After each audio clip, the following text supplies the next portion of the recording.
Hi, people. This is DJ. This is Ish. And this is season 3 of Pero Let Me Tell You.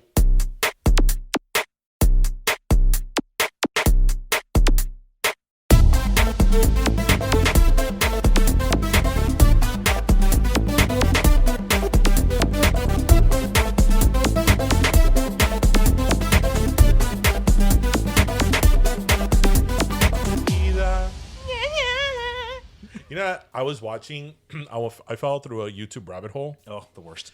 And I just want to say that Thalia was Lady Gaga before Lady Gaga was Lady Gaga. Mae West was Lady Gaga before Lady Gaga was Lady Gaga. I saw Thalia singing Amor a la Mexicana, and she was wearing little, like, guitars on each boob. Oh, she was doing that forever. And she was wearing as a skirt, like, a sombrero.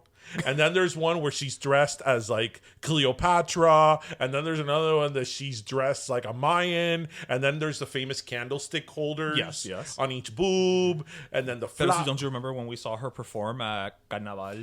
She was wearing a skirt made out of CDs. Yeah, so she had all these like weird outfits, and I'm like, Thalia was Lady Gaga before Lady Gaga was Lady Gaga. Yes. Like, give it up to Thalia. Listen, little monsters, los Talifans were there before. El Mundo de Cristal. El Mundo de Cristal.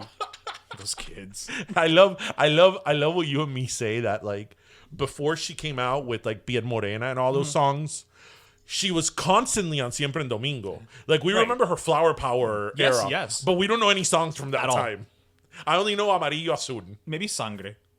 That's all I know. And it's like she was on Siempre en Domingo like every single week. Maybe she was just never busy on a Sunday. And I'm like, what was she singing? Because like, and it's funny because like Siempre en Domingo in the early 90s, because En Éxtasis came out in 95, so mid-90s. Right. But early 90s when she was there like every week, I remember all the other songs from the other people that sang on there. But for some reason, the Thalia songs, nope. It was great that Loco Mia would go there every week and sing the same song. It's like Loco Mia. That's what they would sing. They were there like every other week and they just sang the same Loco song. Mia. And people go crazy, over the same thing. Every week. Man, Loco Mia and Magneto. Huela, huela. That was a great song. That is a great song. No, now I think of Tang. Thank you. So did I. Well, with that, ladies and gentlemen, welcome to episode 114 of Pero Let Me Tell You. Yes. Only Pero Let Me Tell You can give you a chronicle of Siempre en Domingo. This is true. It's what we do. I miss Siempre en Domingo con Raúl Velasco. Is he still alive? Or no, he passed away. Yeah, he left. He stopped doing Siempre en Domingo because he got sick. Oh, okay. Yeah, but man. Like, you know what I think was great about Siempre en Domingo was that show ran for, I don't know, 30-some years. Yeah. And it had a different set each week. It did? It did. It never had the same set twice. Wow, they must have employed a lot of set designers. Yes. Well, you know that Mexicans are very good with set design. Yeah. That's, one of the reasons why they're telenovelas with Televisa and all that are such like huge productions. But they had a different set in Siempre en Domingo every single week. Which was, except for like the Acapulco series, when they would do the Acapulco because they were festivals. Remote. Yes. They were remote. Exactly. Right. Exactly. But yeah, Siempre en Domingo. We miss Siempre en Domingo. We do. That's like, I always remember, and this is just talking off the top of our heads. As we are wont to do. Remember how randomly we all saw Tecnocumbia, their premiere. How did you know I was going to say that? Because 30 years. That's how I know. Because it was on a Sunday. Yeah. And I remember the next day, I remember like Juana being like, oh, did you guys see the video? And you were like, oh yeah, I saw the video. And I'm like, I saw the video. And it was really because it was at like 3:12. And it was on like a really Sunday. random that we were all watching Univision, which is channel 23 for us, which generally I would watch at night with my parents. On a Saturday at most. Like a most on a Saturday was or Siempre en Domingo, but this was like in the middle of the day. This was at like, I'm telling you, it was like at 3:13. And we saw the PM. world premiere of Tecnocumbia with Selena. Yeah. And we were all talking about it. It was great. It's like, how did this happen? It was great. I love that the world aligned that way. Episode 114. Here we are. We're further away from our 100th episode. Yes, we're getting further and further away, but that's okay. We'll have this party sooner than later. Damn it! But so speaking of party, I want to give a little quick shout out. Okay. Because if not, we're gonna forget to do it later. So it's Pero Friday. So everybody, happy Friday! But if you guys could remember, next Thursday. So today is Friday. Thursday of next week. Okay.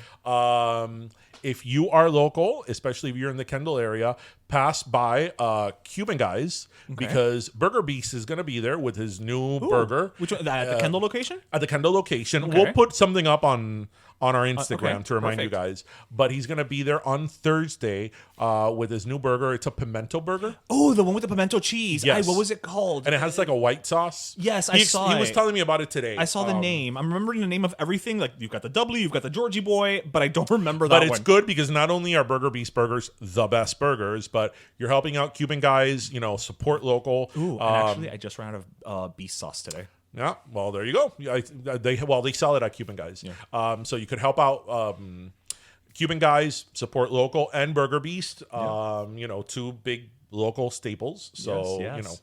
Absolutely, yeah. Oh, well, we have to pass by. of course we're gonna Clearly, go we by. have to be there.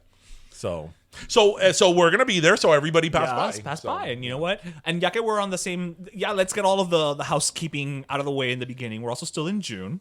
So don't forget, guys, any purchases made of our t-shirts on shop.com, 10% of your purchase goes towards the NAACP. So, if you've been holding off on purchasing those shirts, now's the time. Your money's going to go a little bit further. Awesome. So I know we've been talking about a lot of grim subjects in the last couple of weeks because everything's been fucking grim. Right. And we are going to talk about some heavy subjects this episode. But let's start off with some really, really amazing news with the Supreme Court decision. Two. Well, two, but let's Two, start, as of- let's, I mean, let's start come off on, with the yes, two. As we record this on Fake Friday. Listen, Ruth has been busy. Ruth does more in a day than I do in a week. Ruth needs to be put. Remember that Hyperbaric oxygen of Michael Jackson? that you supposedly. We need to put Ruth Bader Ginsburg in there. And Do you I'm think telling they have a you, 2-for-1 so we can put Betty White in too? well, yes, of course. Okay. And I'm telling you, if hopefully, Knock wood. if When that November other comes. person, if Joe Biden wins the presidency, like I think the day he's inaugurated, Ruth Bader Ginsburg, we could write her a letter and be like, Ruth, thank you. America thanks you. She may just turn into like a gaseous spirit and just be like, I'm free. And just go off into the ether. So, as many of you probably heard this week, the Supreme Court in a landmark decision, because these are truly landmark decisions. Anything that goes up to the Supreme Court, yeah. Yeah, but some of them really have an effect on society and True, civil issues and civil rights. That's why Anna Nicole Smith's case didn't get heard. Okay. So She took it up to the Supreme Court. She did, to contest the will. She wanted it heard. yeah, that's generally not Right, a Supreme Court. Anyway, so in the landmark case, the Supreme Court ruled that sexual orientation and sexual identity are protected under Title VII. So let's talk a little Civil bit rights, about baby. what that means. Happy Pride. Let's talk a little bit about that means. So the Civil Rights Act was passed in 1964. What a lot of people kind of get wrong is they think that the Civil Rights Act of 1964 was only to protect people of color, black African Americans. Right. But in reality, the Civil Rights Act of 1964 protects a broad, scope of people from, women to obviously African Americans. The disabled as well, or that was the American Disabilities Act. Oh, okay. So for a really long time, obviously, especially since society has shifted so much, thankfully, in the last few decades, in terms of equal protection, sexual orientation was not on there, and certainly gender identity was not even a thought. So for a really long time, this is something that we had been fighting for, because at the end of the day, in this country until this week, you could get fired for being gay. Yep. So if your boss, and no matter what level you were in, whether you were working at McDonald's you could be or you were VP. working at freaking Amazon, right? I don't think Jeff Bezos would. Well, no, because that's a company culture. But I'm doing that to make the distinction that it didn't matter what type of job you had. Ironically, it didn't discriminate. Right. No matter what job you had, if the reason you were being fired was because you were gay or transgender, if that was the sole reason why you were being fired, that was not unconstitutional. Right. And it's funny because I've talked to a lot of people about this week, and they were like, really? Like, you could fire someone for being gay? I'm like, yes. Yeah. Like, yes. I mean, the thing is that most people wouldn't have come out and said that was the reason, but that would have been the reason. Right. You know what I mean? That's where people kind of forget. So the Supreme Court ruled this week that is unconstitutional. So obviously, I want to go on the record though as saying, because here at Pero Let Me Tell You, we have our little crystal balls at time. I think you had even said on record that those types of things will not change until it goes to the Supreme Court. Yeah. And it has. It has. So, because I've always said, kudos to you. I've always said you could be as racist and homophobic and knock yourself out, bigot as you want. Listen, it's a free country. Hey, if you want to be a bigot, that's your problem. That's on right? you, boo. But as long as the law protects you, right? You know what? Fuck you. I'll see you in court. Right. Exactly. Yeah. And now the law finally protects. So. It doesn't stop there, because this is only Title VII of the Civil Rights Act of 1964. So this doesn't include things like housing and stuff like that. But obviously, it starts the path. The precedent has been set.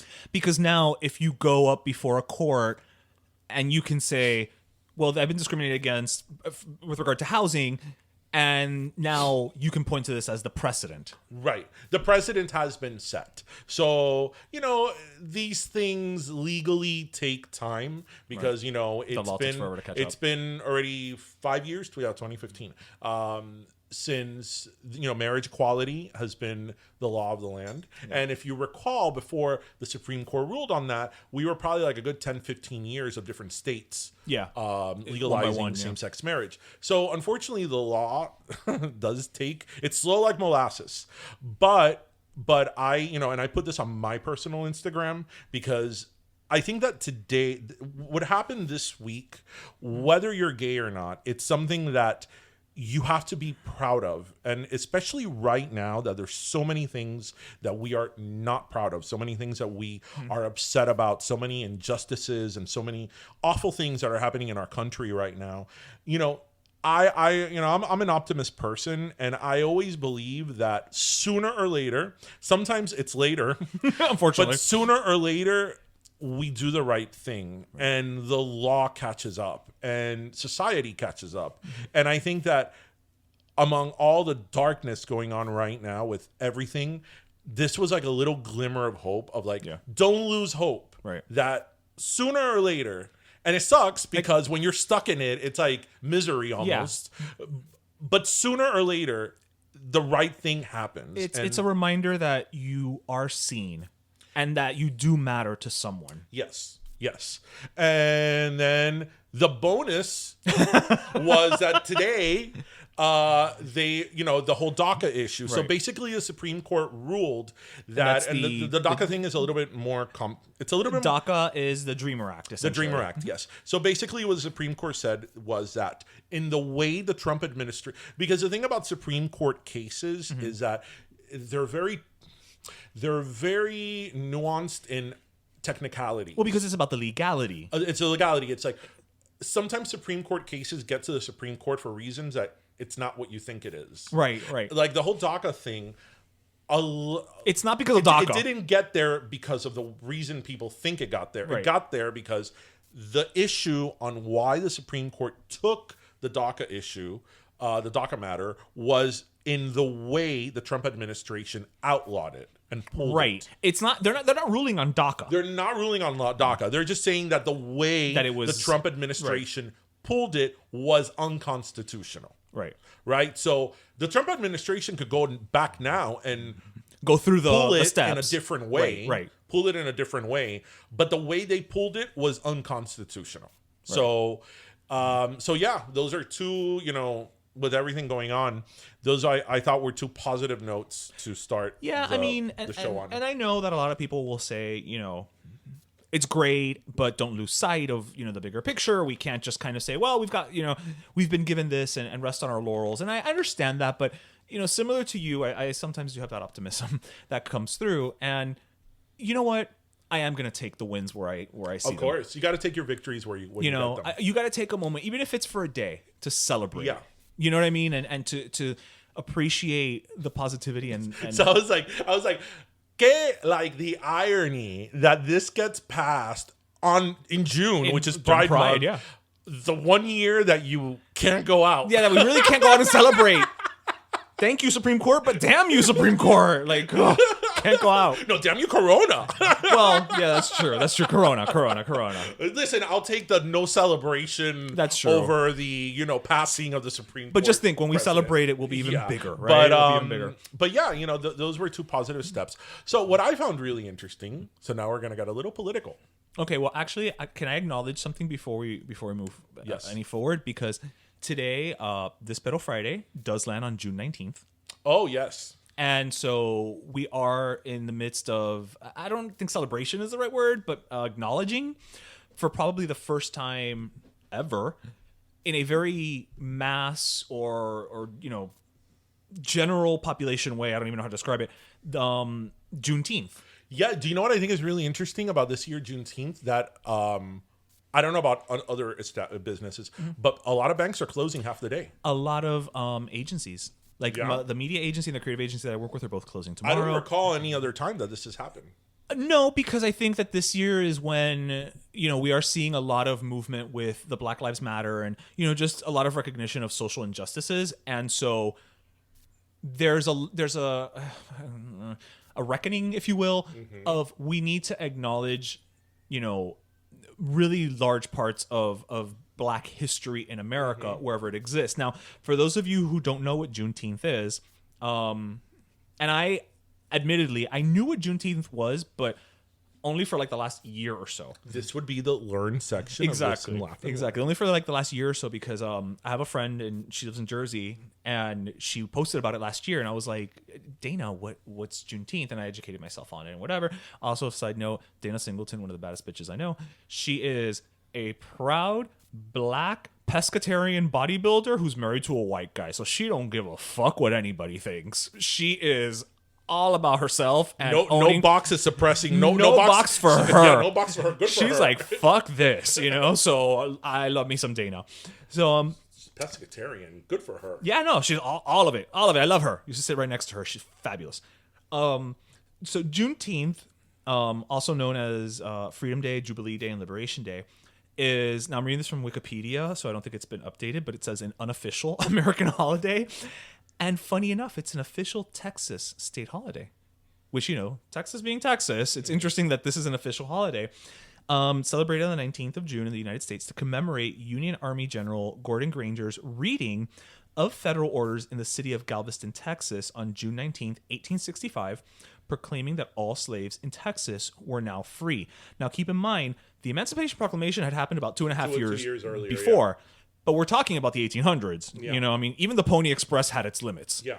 So that was when essentially the last outpost of slavery. Right, because, these are very... So the Reconstruction era of the United States, which obviously is...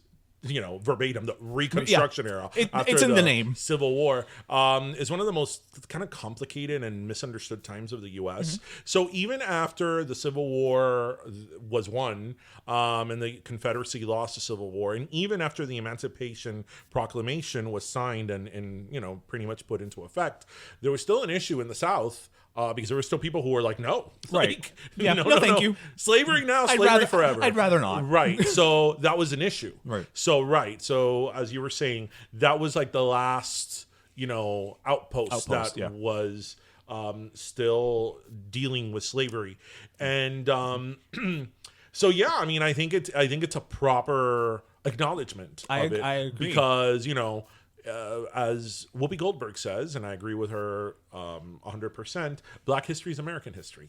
Absolutely. This is not the history of another people of another country. This is American history. Yeah. And I think we lose sight of that. So, let's try to focus on a few positives. You know? Listen, there's, we've got these Supreme Court cases, we have recognition, and by extension of, knowing of Juneteenth, you learn, and you hopefully understand a little bit more about our country's history. So the reason I said I was going to get a little bit political was because you never. With the Supreme Court case, especially about the Civil Rights Act, what I found was really interesting was that the opinion, the ruling opinion, was written by Neil Gorsuch, who is a Trump appointee. Oh, he is? He sure is. I always forget that he appointed two. he appointed him and Kavanaugh. I always remember Kavanaugh because of the whole hearings. Remember that right when Trump became president? Well, no. That's right, because Obama, Scalia had died before, right at the end of the Obama presidency. Scalia had died, and Scalia died like unexpectedly. Yeah. And who did Obama nominate? Well, I don't remember. I can't remember who Obama nominated. Right. And the Republicans would not set confirmation hearings. They refused to. Right. Which, that's another story. I think Obama should have done, F you, I'm putting him in the Supreme Court. But he didn't. They refused to hold confirmation hearings, which was technically unconstitutional, because the Constitution does state that the President of the United States at that time, at the time of what is happening, when there's a Supreme Court vacancy, has the power to nominates the justice. So, and they refused to hold it, but that's a conversation for another day. So yeah, Neil Gorsuch Trump appointed him right at the beginning of his presidency. So he is a Trump appointee. But I remember you saying that you, even with being a Trump appointee, I feel, and correct me if I'm wrong, that you had said that you were optimistic about his appointment because he seemed to be one of these people who interpreted things to the spirit. So to the large point, and maybe it's I'm talking grand picture because I studied law. I believe that when you are at that level, you're somebody who really, because we're talking about a Supreme Court justice nominee, right? That is somebody who's reached the pinnacle of jurisprudence. Yeah, that's the pinnacle. That is the top of the career food ladder. Yes, yeah. You've reached the pinnacle, the enlightened area of jurisprudence. You're the Dalai Lama. And I believe that people that are at that stage don't see this as a conservative, liberal way or like a Republican. They're looking at the interpretation. They look at the interpretation. Now, different people may have different opinions, but I don't believe that justices, on the most part, are doing a political opinions. Okay. And so that's why a lot of times, like for example, and I've mentioned this before on the podcast, Justice Roberts was in the majority opinion for both of these cases. Yeah. And Justice Roberts was a Bush appointee. So you could say that he's a conservative judge. Right. Neil Gorsuch, you could say was an appointed conservative judge. Right. And yet they were in the majority opinion in both the civil rights case and the DACA case. Right. So that is why I believe that these people, when they get to that point, it's far beyond politics. Now, we are the ones who make it political, in terms of nominations, because this is just, I'm a Supreme Court nerd. I absolutely love reading Supreme Court decisions. Surprising no one who listens to this podcast. And I always, even when I was in law school, I would read the dissents first. I just love reading dissents. I love it. No, but you know what? That tracks with your personality. And even in the civil rights case, Brett Kavanaugh wrote a hell of a dissent because he said for this he said that he 100% agreed with the progress of the LGBT community and plight and all that, and that he thought, his personal opinion was that obviously he didn't support that people can be fired for those reasons. He didn't vote in the majority for technical reasons. He thought that this should have been something that Congress should have done. He thought so he dissented for a good reason, quote unquote? He dissented on legislation. But I thought it was telling that in his dissent, he specifically stated that he congratulated the LGBT community for this and that this was the right path of America. So in other words, so the reason I say kind of what we're saying, he was interpretive of the law. Right. He didn't vote in the majority for technical reasons. The reason why I bring that up is because, again, people want to politicize this. Right. And there's so many people who think that these judges or these justices, he's a conservative. He will never vote for gay marriage. He will never vote for that. Right. Well, guess what, Karen? Guess what, Karen? Politeness week is over. Politeness week is over. He did. So now you're gonna deal with it, Karen. So now you can't fire. You can't go to the manager and tell them that to fire the gay guy. The gay guy who's over there at the Mac counter. Yeah. So you know what? Screw you, Karen. Fair enough. Fair enough. But that's actually also, I think, a little bit more telling about, and no surprise to either of us, people see the decision, they see who voted which way, and that's it. Right. They don't read, and I'm not going to read a dissent. I'm the first one. I'm not going to read a dissent. Right. But they won't read a dissent and see that it's like, because they will come around and be like, see, Kavanaugh believes gays are evil. Right. Not what he said. Right. Not what he said. I've always liked to read dissents because I like to see what their mindset is. Did they dissent for technical reasons, which many times they do, because getting to the Supreme Court is very complicated. There's a reason they only hear 4 cases a year. It's very complicated. Yeah. And as I said, a lot of times cases don't get this to the Supreme Court for the reason you think they do. Right. Because even this case, people think it's like, oh, this is like, yay, they wanted to vote, progressive. Right. It is and it isn't about that. It's really about the Civil Acts right of 1964, extending and how to interpret it, right? And interpreting that, because their argument was that in 1964, when they wrote this, they possibly could have not been thinking of sexual orientation at that time. Right. But much less transgender. Exactly. But shouldn't they, in the spirit of that, now include that? Yeah.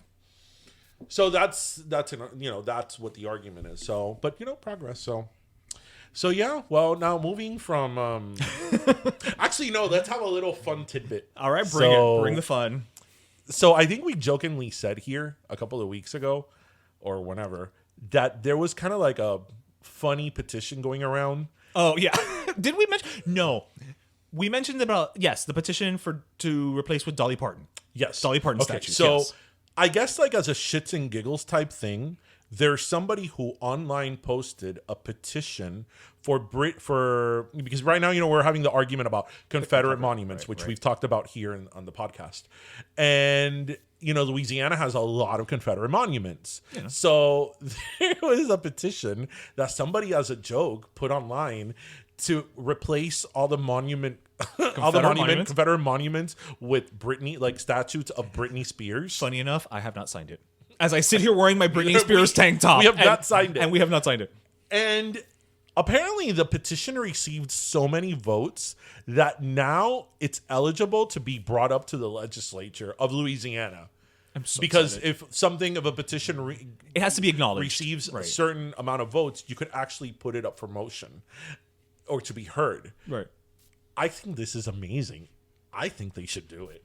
It's like we went from racist Confederate traitor Robert E. Lee to Britney with the snake. Britney Jean Spears. Britney Jean Spears. Well, you and I both agree that in front of the Capitol building, it should be Britney from the VMAs. 2001 VMAs with the snake. Yes, absolutely. So slave for you, Britney. Absolutely slave for you. Didn't even think about it. Full circle, baby. Oh my God. This has to happen now. Oh my God, I'm so excited. I'm going to slave you, Robert E. Lee. Stupid excited right now about this potentially happening. I'm stepping all over you with my snake. Slave for you, that's slave for you. So then in front of some type of civic arena, we want Oops Britney. Yeah, because with Oops Britney, she's with the red cat suit and she's doing that thing with where in front of the heart. I played with your heart. Right. Because it's a civic. It's about the community. It's about the heart and coming together. Mm-hmm. Okay. I like this. Baby has to be somewhere. Like the schoolgirl outfit, but I don't know where. You know what? In like some type of marina. Actually, you know what? I want the baby, the schoolgirl outfit, but that could be controversial too, right? Because people will be like, it's the schoolgirl thing. It's kind of fetishy. I don't know. In like some type of pier marina, we could have sometimes Britney. Oh my God. Can we have her looking with the heart, the binocular thing, the binocular thing? Oh, yes. She's like over the binocular looking into the distance. Yes. Okay. So I think you and I should be on the panel. We need to be on the committee. We need to be on the committee. We're not from Louisiana. Doesn't matter. You know what? Because Britney is about everyone. Britney, what it is right now. Britney is about everyone. And I know that Stephanie from Mamas and Merlot would totally agree with this. Stephanie, I know you're listening, and I know that you would agree with this. I think it's amazing. Can you imagine if that passes? You know what? I don't want to get too excited about this. Especially like Because I would do like a weekend trip. especially like replacing a Confederate statue. Because it's such an extreme. Yes, it's like from Robert E. Lee to Britney Spears. Right. It's not like you're replacing, a statue of like, I don't know who's from Louisiana. Like what other celebrities from Louisiana? I can't even think right now. Ellen. Okay, yeah. It's not like, you're replacing an Ellen statue with Britney, right? Like, no, it's like Robert E. like Lee, legit Confederate, racist traitor to Britney Jean Spears. Can you imagine her going to all like the dedication ceremonies? Y'all, Oh my God, you guys, y'all. I'm really honored. Like, I mean, I'm just a country girl from Louisiana, y'all, and like, I mean, it's a statue. Y'all made a statue of me. Like, and then I can see her doing like that little pasarela thing that she does on Instagram in front of the statue. That is freaking amazing. Amazing. American dreams. Those Dreams come true, people. dreams come true. Dreams come true. That's what America's all about. That is what America's all about. That's what We knock down the oppressor to put up the entertainer. Because there's two types of people in this world.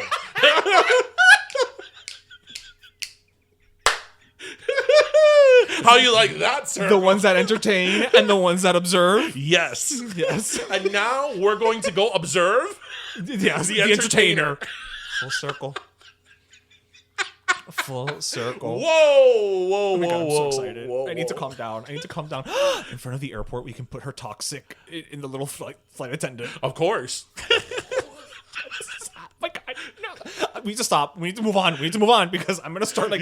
Till this day, whenever I listen to Toxic, when the song ends, I go ding.